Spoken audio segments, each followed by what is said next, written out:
There's a great line that says, absolute, unmixed attention is a form of prayer.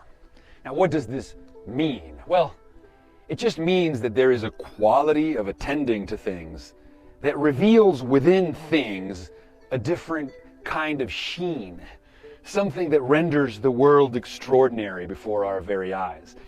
It is a quality of attention that some describe as aesthetic distance. Now, what that means is a separation from the quotidian mode of being, a separation from the instrumentalist and transactional attitude that we normally bring to the doorstep of our perceptual experience. The felt reality of direct, of immediate experience becomes not something to be conquered, but something to be beheld, not something to be dealt with or subjugated, but something to be regarded and or enjoyed. Aldous Huxley says, in these moments, things reveal themselves in all of their suchness.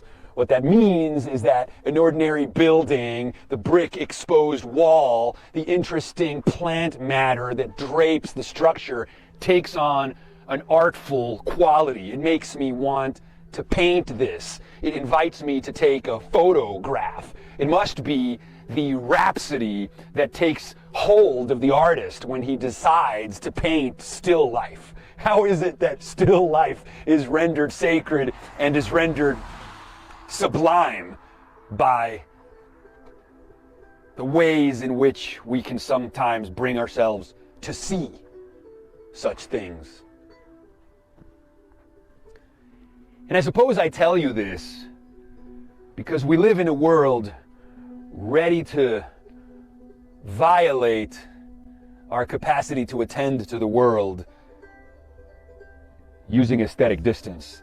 We live in a world increasingly tethered together by the wrong kinds of distractions, by the wrong kinds of prompts.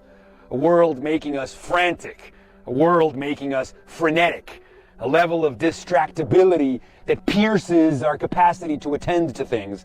Instead of beholding the world as something to be enjoyed and revered and regarded, everything so beautiful, everything an instantiation of the sacred sublime. Instead, we are agitated by this perpetual distraction and fracturing, what a famous philosopher calls digiphrenia, whereby we have been kicked out of any capacity to revere or regard the world by attending to it fully. And this amounts, I think, to a pillaging of the human condition, to a pillaging of our ability to enjoy and reveal, to a kind of lived experience that I'm not interested in any way, shape, or form.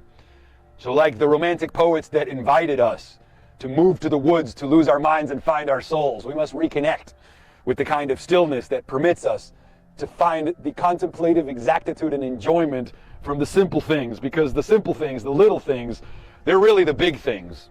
The way the sun sets, the way a tree moves in the wind, the way the clouds part sometimes, the way a person smiles at you on a beautiful day, the way a flower blooms.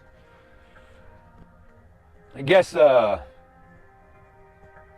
speak to you about being decisive in the kind of mental life you want to have and the kind of world you choose to dwell in.